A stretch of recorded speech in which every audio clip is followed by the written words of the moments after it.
देखिए, मैंने इसीलिए कहा ना कि जहाँ तक किसानों का सवाल है, किसानों के बारे में इस सरकार ने, केंद्र की मोदी सरकार ने मेरा गांव, मेरा देश, मेरा खेत, मेरा खलिहान, मेरा कृषक, मेरा किसान, उसको प्राथमिकता दे कर के शुरू से जो है, जब से ये सरकार बनी है 2014 से लगातार जो है वो किसानों के सरोकार के लिए ये सरकार समर्पित रही है।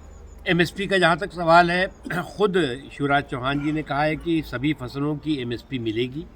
यहाँ तक कि बहुत सी ऐसी फसलें हैं जिनके कि दाम एमएसपी से ज़्यादा मिल रहे हैं, लेकिन अफसोस की बात है कि कुछ किसानों के, कुछ भोले भाले किसानों के कंधों पे बंदूक और कांस्पिरेसी का संदूक लेकर के कुछ लोग किसानों के हितों को हाईजेक करने की साजिशें कर रहे हैं। अखिलेश यादव जी ने कहा है कि भाजपा के एजेंडे में रोजगार और नौकरी नहीं है। भाजपा के एजेंडे में रोजगार भी है, भाजपा के एजेंडे में नौकरी भी है, भाजपा के एजेंडे में समावेशी विकास भी है, सर्वस्पर्शी सशक्तिकरण भी है।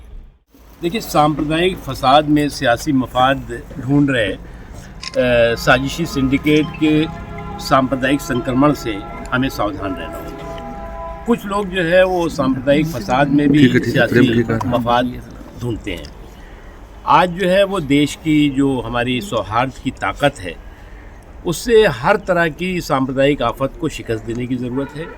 एकजुट होकर के समाज के सौहार्द के ताने बाने को मजबूत करने की ज़रूरत है। कुछ विदेशी आक्रमणकारियों की क्रिमिनल, कम्युनल, क्रूर करतूत की जिम्मेदारी आज की पीढ़ियों पर डालना या आज के पीढ़ी के आस्था पर आक्रमण के रूप में नहीं होनी चाहिए, बल्कि समाज में एकजुटता के साथ, समाज में सौहार्द की ताकत के साथ हमें जो है वो आगे बढ़ना चाहिए।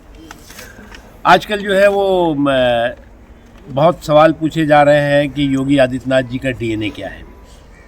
मैंने बहुत तलाश किया तो उनका डीएनए जो है वो दंगाइयों की कुटाई, बलवाइयों की ठुकाई और समाज के सौहार्द और सुरक्षा की भलाई, यही है उनका डीएनए। और जिनको इस डीएनए में कहीं खोट नज़र आता है तो निश्चित तौर से उनकी नीयत में कहीं ना कहीं खोट है।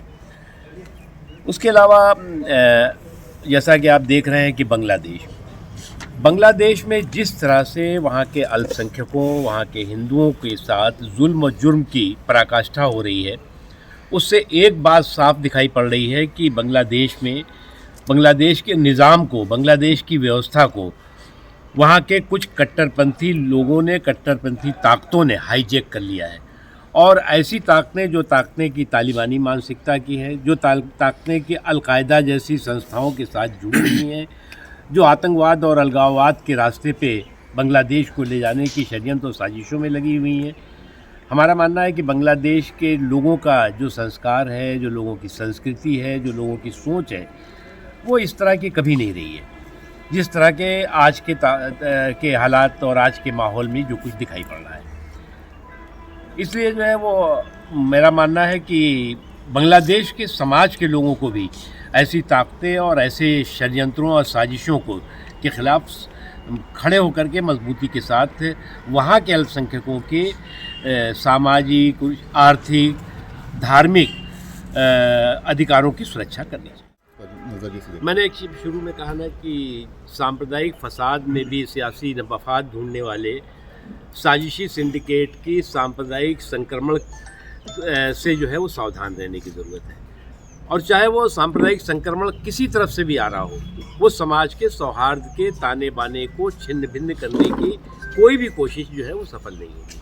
और इसीलिए मैंने कहा ना, बांग्लादेश का आपने जिक्र किया, बांग्लादेश में जो कुछ हो रहा है, जिस तरह के वहाँ पर कट्टरपंथी ताकतों ने, अलगाववादी ताकतों ने, आतंकवादी ताकतों ने वहाँ की व्यवस्था को हाईजैक कर लिया है, तो उसका मुकाबला हम कभी नहीं, उसके जैसा हिंदुस्तान कभी बन ही नहीं सकता।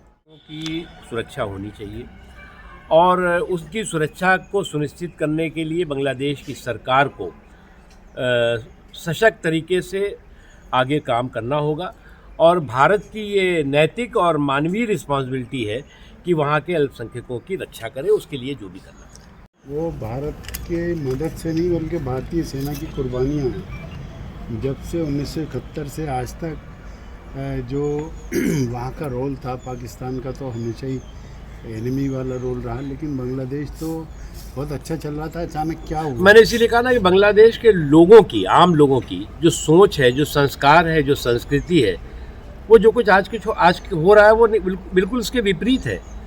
और बंगबंधु के नेतृत्व में जो वहाँ पर बांग्लादेश को आज़ाद कराने के लिए वहाँ की लोकतंत्र के लिए जो लड़ाई हुई और भारत ने मजबूती के साथ इस लोकतंत्र के जो जुनून और जज्बे के साथ जो जंग थी उसमें भारत ने सहयोग किया, सपोर्ट किया।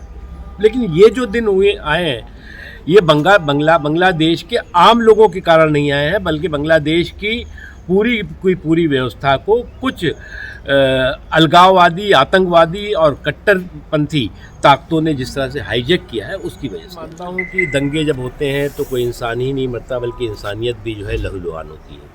और जिस तरह से मैंने एक बात कही ना कि हमने कहा कि कुछ लोग जो है वो सांप्रदायिक फसाद पर भी जो है वो सियासी मफाद ढूंढते हैं, और जो लोग सांप्रदायिक फसाद पर जो है वो सियासी मफाद ढूंढते हैं, ऐसे जो साजिशी सिंडिकेट है उसके सांप्रदायिक संक्रमण से सबको सावधान रहना।